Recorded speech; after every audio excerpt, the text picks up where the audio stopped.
Greetings.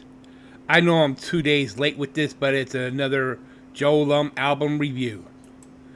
Since we're now in the month of October, I thought I'd decide to do something different, as I'm going to be reviewing Black Sabbath's debut studio record on this day, October 2nd, 2024. When you're done watching this video, you can go back and watch previous album review episodes. The playlist is in the description box.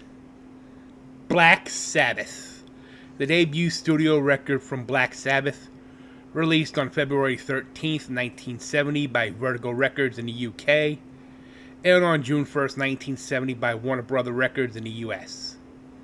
The album is highly regarded as the first true heavy metal album, and the opening track, Black Sabbath, was named the greatest heavy metal song of all time by Rolling Stone, and has been referred to as the first doom metal song. Black Sabbath received generally negative reviews from critics upon its release, but was a commercial success, reaching number 8 on the UK album charts and number 23 on the US Billboard Top Albums charts. It has retrospectively garnered reappraisal as one of the greatest and most influential heavy metal albums of all time.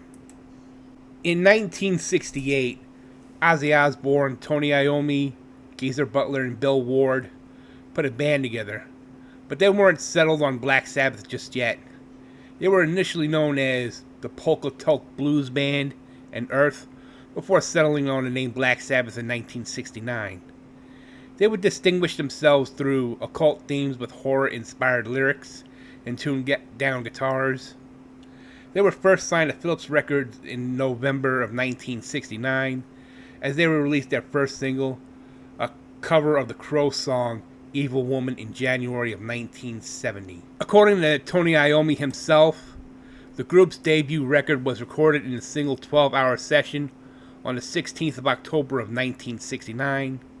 We just went into the studio and did it in a day. We played our live set and that was it.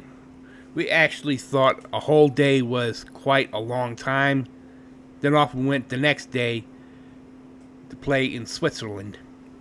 Aside from the bells, thunder, and rain sound effects added in the beginning of the opening track, and the double track guitar solos on NIB and Sleeping Village, there were virtually no overdubs added to the album. I only recalled recording live. We thought we had 2 days to do it, and one of those days is mixing.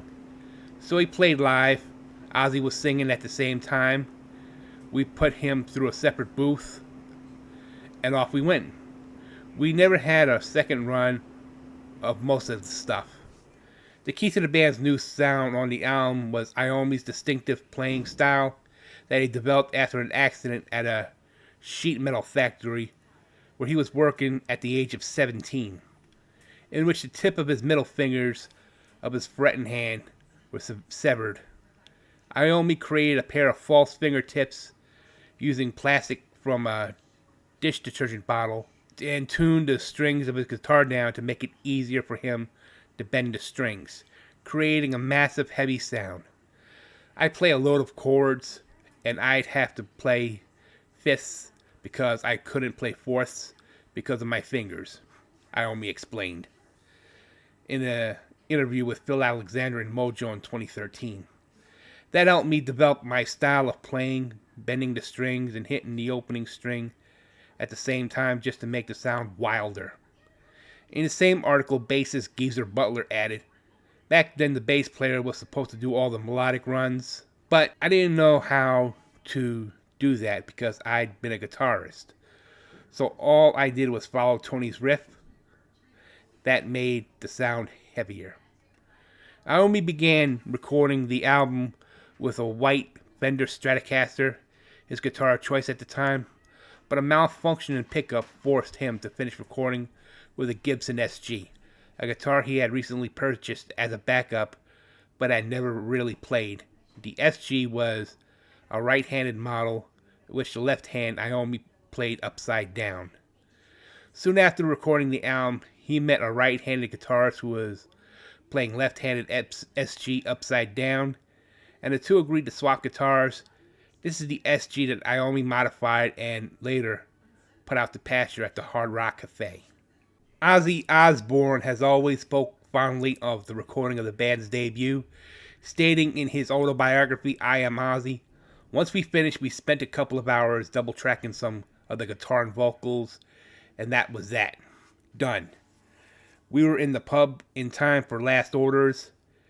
It can't have taken any longer than 12 hours in total. That's how albums should be made, in my opinion. Drummer Bill Ward agrees, telling Guitar World in 2001. I think the first album is just absolutely incredible. It's naive, and there's an absolute sense of unity. It's not contrived in any way, shape, or form. We weren't old enough to be clever. I love it all, including the mistakes. In an interview with Classic Album Series in 2010, Butler added, it was literally live in the studio. I mean, producer Roger Bain, I think he's a genius, the way he captured the band in such a short time. In his autobiography, Iron Man, My Journey Through Heaven and Hell with Black Sabbath, Iommi plays down the producer's role, insisting we didn't choose to work with Roger Bain. He was chosen for us. He was good to have around, but we really didn't get a lot of advice from him. He maybe suggested a couple of things, but the songs were really fairly structured and sorted. Black Sabbath's music and lyrics were quite dark for the time. The opening track is based almost entirely on a tritone interval played at a slow tempo on the electric guitar. In the 2010 Classic Album documentary on the making of the band's second album, Paranoid, Geezer Butler claims the riff was inspired by Mars, the Bringer of War, a movement in Gustav Holst's The Planets.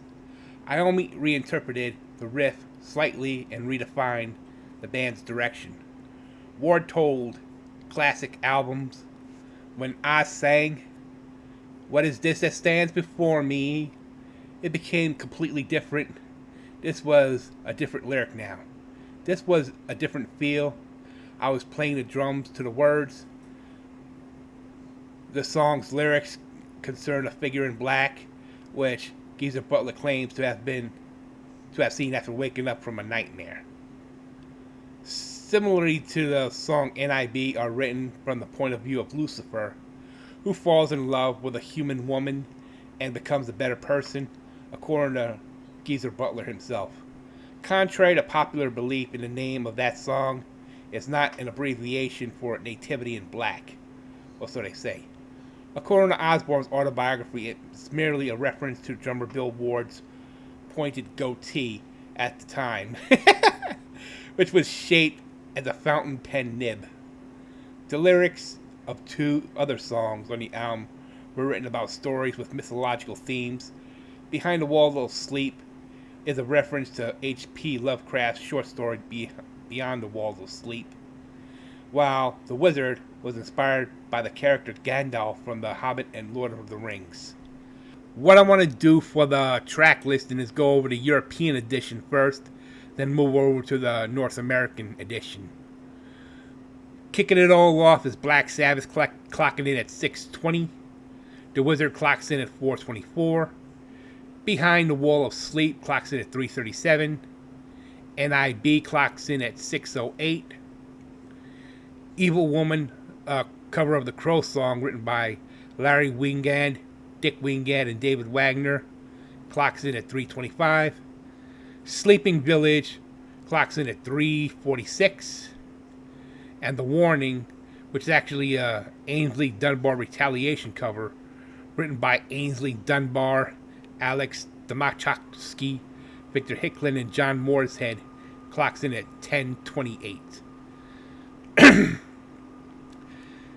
On the North American edition, you have Black Sabbath at 6:20, The Wizard at 4:22, Wasp Behind the Wall of Sleep, basically an NIB, clocking in at 9:44.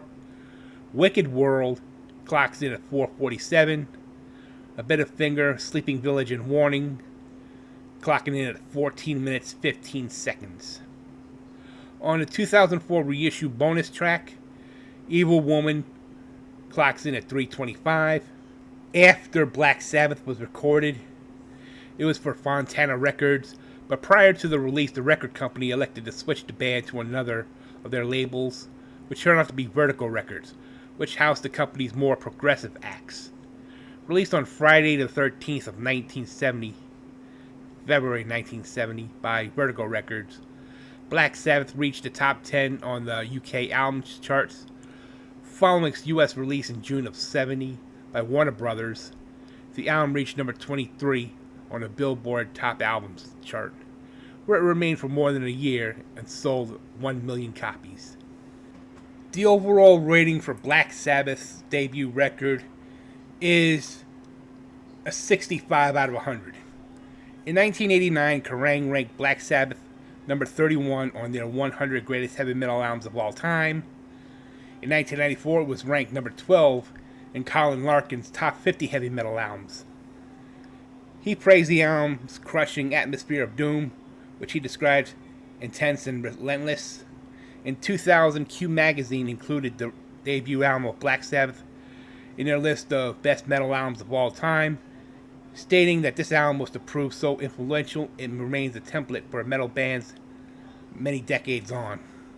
2003, it was ranked number 241 on Rolling Stone, the magazine list of the 500 greatest albums of all time, 243 on its 2012 revised list, and 355 on the 2020 revised list.